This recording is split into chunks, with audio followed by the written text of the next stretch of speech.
la lucha antiterrorista querer criminalizar determinados comportamientos o, en este caso, determinadas religiones.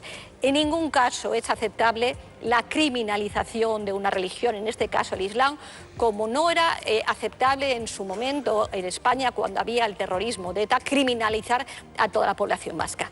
Hay que hacer una radiografía de quiénes son los verdaderos enemigos. Y los verdaderos enemigos, se ha dicho aquí, es el Daesh.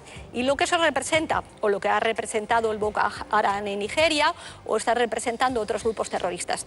En ningún caso se puede criminalizar a las personas que, buena fe y en sus creencias, practican el Islam. Porque si eso hacemos así, y lo decían anteriormente, quien de verdad ganan son los terroristas. El terrorismo lo que pretende precisamente eso es generar la alarma, que haya división entre los demócratas, meter cuñas entre los demócratas, que en vez de poner el foco en que el enemigo es el terrorismo, nos matemos entre nosotros diciendo quiénes son unos y quiénes son otros los culpables. Y eso es absolutamente tener claro. Igual que yo decía antes que las fuerzas de seguridad, los servicios de inteligencia están haciendo un trabajo muy serio, muy callado y muy eficaz, aunque a veces no salga, creo que es obligación de los políticos transmitir también un mensaje de unidad, sin duda, pero al mismo tiempo de serenidad y de confianza, y que no hay más enemigo que los terroristas. Una cuestión que también quería tratar con ustedes, analizar un poco lo que ha sido esta legislatura. Ley de enjuiciamiento criminal, reforma del Código Penal, ley de seguridad ciudadana, llamada por algunos la ley Mordaza. ¿Cómo calificaría usted para la justicia e incluso también para la democracia lo que ha sido esta última legislatura? Yo lo he dicho, y además lo he dicho con profundo dolor, porque yo vivo el mundo de la justicia y lo siento. Creo que es una justicia que durante estos 4 años ha sufrido una situación muy convulsa y, lamentablemente, en mi opinión, siempre desde una perspectiva de restricción de los derechos de la ciudadanía. Ahí tenemos una ley de seguridad ciudadana que está impidiendo la libertad de expresión, algo tan importante como es esa libertad de expresión. Decía en los últimos momentos la ley de enjuiciamiento criminal. La ley de enjuiciamiento criminal, cuando la inmensa mayoría de los fiscales o de los jueces están diciendo que determinadas conductas, sobre todo en las relaciones con la gran delincuencia económica o con los delitos relativos a la corrupción, van a quedar impunes, porque no es normal, no puede hacerse instruir determinadas causas en un periodo de tiempo muy limitado, algo está pasando. Yo, francamente, lo tengo que decir, y lo tengo que decir con esa preocupación. Esta legislatura ha sido una legislatura que se ha caracterizado por un retroceso muy importante en materia de los derechos de los ciudadanos. Y eso, desde el punto de vista precisamente en momentos en los que está el azote del terrorismo, creo que justamente tendría que ser al revés. Tenemos que reforzar desde el punto de vista legal aquellos mecanismos que lo que hacen es consolidar mucho más la democracia y no limitar los derechos de aquellos ciudadanos que son demócratas de verdad. Ya no hablo de otras leyes como fueron la ley de tasas, una de las cuestiones más horribles que se han producido desde el punto de vista de la Administración de Justicia, porque en definitiva lo que se hacía era criminalizar a aquellas personas que tenían medios económicos inferiores para poder acudir a los tribunales. Ojalá, y ahora estamos en un periodo de tiempo preelectoral, ojalá las fuerzas políticas se den cuenta que la seguridad del Estado, la lucha contra el terrorismo, pero la justicia también es una cuestión de Estado y que exige el pacto de todas las fuerzas democráticas.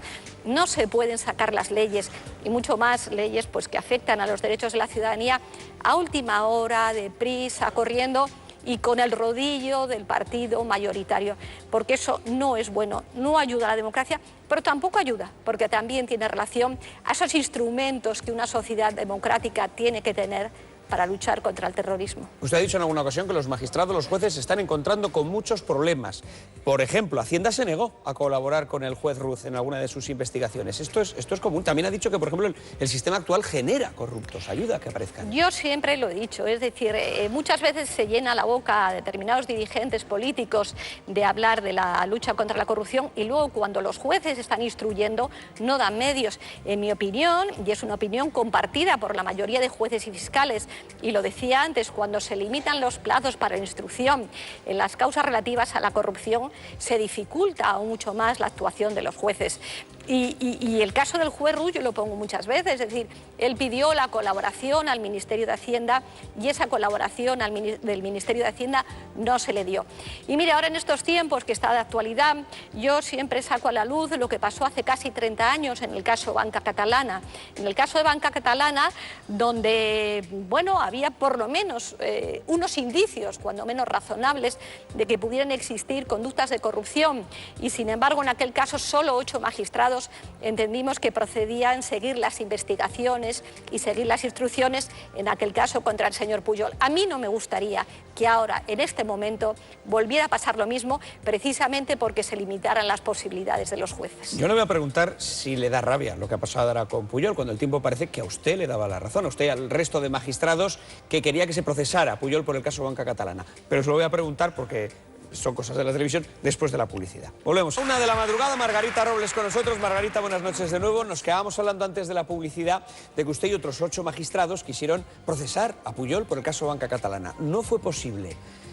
Perdóneme la expresión, pero ¿cómo se le queda el cuerpo cuando años después parece que tenía usted razón? Bueno, ya en aquel entonces se nos quedó una gran frustración, porque nosotros en aquel momento no estábamos planteando una condena, simplemente estábamos pidiendo que se investigara más. Y a lo mejor, pues si esa investigación se hubiera hecho, se hubiera llegado a la conclusión de que no se había cometido ningún delito. Pero nos pareció que era imprescindible haberse realizado una mayor investigación. Claro, quizá muchas veces la reflexión que uno hace es si a lo mejor en aquel entonces se hubiera investigado más, aparte de que se hubieran podido esclarecer más los hechos, a lo mejor con carácter general la corrupción en este país hubiera tenido otro sesgo diferente, ¿no?